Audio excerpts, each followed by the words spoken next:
उपेंद्र कुशवाहा ने कहा कि ये जो फैसला जिसने लिया है आप उनसे ही सवाल कीजिए। जब पत्रकार तमाम सवाल यहाँ पर पूछते हैं तो वो कहते हैं कि उनसे ही जाकर पूछिए, क्योंकि उन्होंने ही ये फैसला लिया है कि इन्हें चुनाव में नहीं उतारा जाएगा।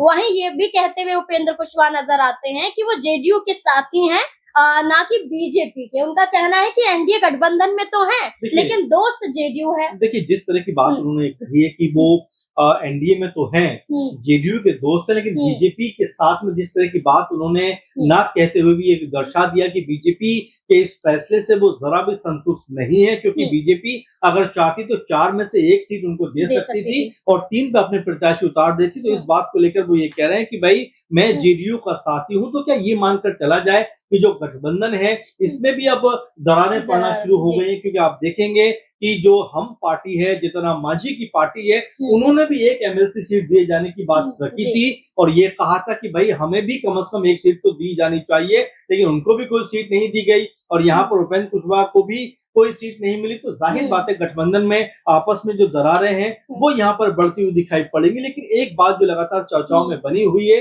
कि क्या यहाँ पर जो उपेंद्र कुशवाहा की पत्नी है स्नेहलता, क्या वो मंत्री बन सकती है, क्योंकि उनके कोटे से कोई एक मंत्री रह सकता है। तो ऐसे में अगर दीपक प्रकाश इस्तीफा देते हैं या अपने पद को छोड़ते हैं तो क्या उनकी पत्नी यानी स्नेहलता भी यहाँ पर मंत्री बन सकती है। लेकिन इसमें बायो से तो दीपक प्रकाश ने मंत्री पद जो लिखा हुआ था वो हटा दिया है, तो इससे तो शामिल है कि वो मान चुके हैं कि उन्हें इस्तीफा देना पड़ेगा। तो जाहिर बात है, देखिए, और बिल्कुल इसमें कोई हैरानी की बात भी नहीं है, क्योंकि आपको चुनाव भी नहीं है। बांकीपुर सीट की बात करें चुनाव की, तो वो बीजेपी का गढ़ रहा है भाई, वहां पर 30-40 साल से लगातार बीजेपी जीतती आई है। तो इतनी सेफ सीट वो कभी भी उपेंद्र कुशवाहा को नहीं देंगे। तो तय हो जाता है कि यहाँ पर दीपक प्रकाश जो है उनको अपना पद छोड़ना ही पड़ेगा। अब यहाँ पर जो मुश्किल आ सकती है उपेंद्र कुशवाहा के सामने कि अगर वो अपनी पत्नी को ये मंत्री पद देते हैं तो जो बाकी 3 विधायक है वो नाराज हो सकते हैं। आपको याद होगा उस समय भी कई विधायकों ने हल्ला बोल किया था कि भाई आखिर